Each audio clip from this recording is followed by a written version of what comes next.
Assalamualaikum warahmatullahi wabarakatuh. Waalaikumsalam warahmatullahi wabarakatuh. Innal hamdalillah nahmaduhu wa nasta'inuhu wa nastaghfiruh wa na'udzu billahi min syururi anfusina wa min sayyiati a'malina may yahdihillahu faman yudlilhu fala hadiyalah. Asyhadu an la ilaha illallah wa asyhadu anna Muhammadar Rasulullah. Qala ta'ala fil Qur'anil Karim, ya ayyuhalladzina amanu la tattabi'u ya ayyuhalladzina amanu la tattabi'u khutuwatis syaitan innahu lakum aduwwum mubin.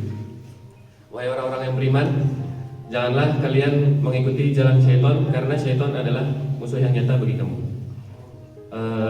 Amma ba'du, hari ini ana akan waktu itu beberapa hari yang lalu Bang Yus sempat ngirim video sesat di grup. Videonya itu video TikTok, orang yang merasa kalau persoalan itu adalah sebuah karya. Dia bilang kalau misalkan kita dilahirkan di dunia, lalu kita berbuat apa namanya? Kita nggak beriman kepada Allah sampai mati. Apakah kita di dunia itu cuma buat masuk neraka doang gitu katanya. Nah, dia merasa bangga dengan persoalan itu.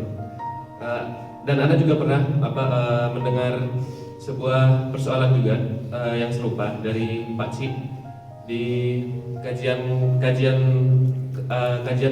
ya, sering di KR di Mufasi. Pertanyaan itu mirip seperti pertanyaan yang Pak Ci bilang, yaitu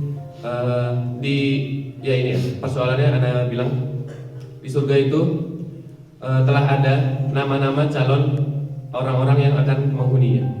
Apakah nama kita ada di sana, kita nggak tahu. Wallahu a'lam.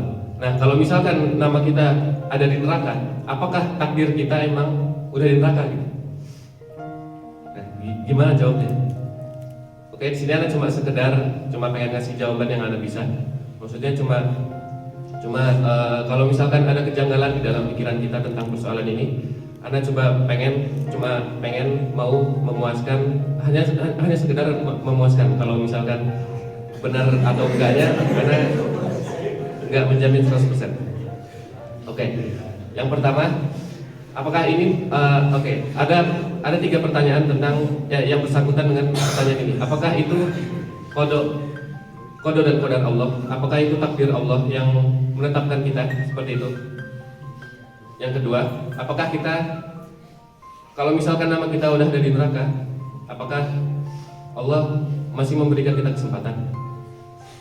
Nah, yang pertama, apakah itu qada dan qadar? Apakah itu qada dan qadar dari Allah? Qada dan qadar itu adalah sesuatu yang nggak bisa dikuasai oleh manusia. Qada itu sesuatu yang nggak dimintai pertanggungjawaban. Misalkan, kenapa antum laki-laki?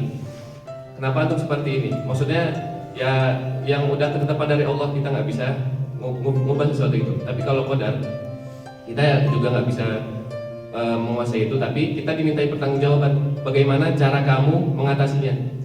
Misalkan kita gimana ya? Misalkan kita diberi hawa nafsu. Nah, kita nggak ditanya kenapa kamu punya hawa nafsu, tapi kita ditanya bagaimana cara kamu mengendalikan hawa nafsu itu. Nah, berarti apakah nama kita yang udah ada di neraka itu qada dan qadar? Gimana jawabnya? Ya nggak tahu juga sih. Oke, lanjut dulu ke pertanyaan setelahnya. Pertanyaan setelahnya, apakah kita diberi kesempatan atau enggak? Ya, kita diberi kesempatan. Soalnya apa? Soalnya kita ini manusia. Manusia itu diberikan akal. Kespesialan dari manusia itu yaitu diberikan akal. Jadi kita masih bisa mengambil di dalam Al-Qur'an banyak disebutkan seperti di akhir ayat la'allakum tatafakkarun, la'allakum ta'qilun, agar kamu berpikir. Nah, di Quran itu juga sudah diberi contoh. Misalkan dari cerita Fir'aun, di akhir ayatnya selalu dibilang seperti la'allakum ta'qilun, la'allakum tatafakkarun. Nah, yang ketiga, ya memang ya kata Pak Ci ya, kalau nggak salah ya emang benar ada namanya, maksudnya emang benar di dalam surga dan neraka itu ada nama-nama penghuninya, calon penghuninya. Nah, bagaimana bisa? Karena setiap manusia itu diberi pilihan seperti mau baik atau buruk. Nah, di saat Allah itu ingin memberikan kita pertanyaan tersebut, kayak jalan mana yang akan kalian tempuh? Nah, di situ dengan kuasa Allah maha mengetahui apa isi hati manusia. Allah tahu kemana kita akan pergi. Apakah kita akan jadi baik atau jadi buruk? Kalau misalkan kita gimana ya? Kalau misalkan kita udah jadi buruk nih misalkan, apakah kita gak perlu bertaubat lagi? Ya pastinya butuh, bukan butuh, ya harus. Ya karena itu tadi manusia diberikan akal. Lalu juga gimana ya? Di dalam Al-Quran juga telah disebutkan. Coba kita sebutkan sama-sama ayatnya.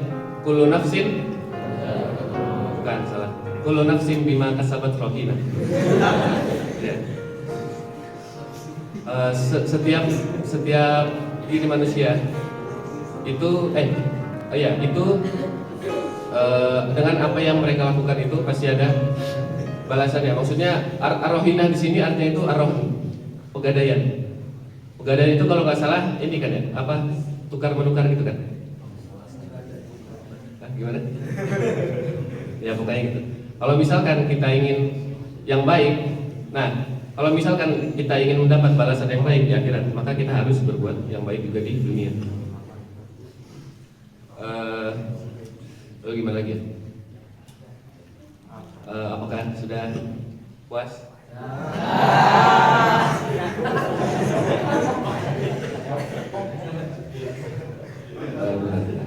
Udah nggak ya?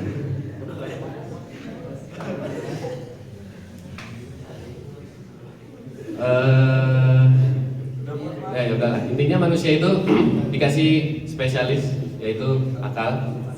Kita bisa melihat ke dalam Al-Quran sangat banyak contoh-contoh yang diberikan oleh Allah Subhanahu Wa Taala untuk kita semua, untuk manusia. Ya itu tadi, kembali ke kullu nafsin bima kasabat rahina. Syukran ala husni istimaikum. Terima kasih atas kalian yang ingin mendengarkan anak sebentar saja di sini. Oke. Wabillahi taufiq wal hidayah. Wassalamualaikum warahmatullahi wabarakatuh.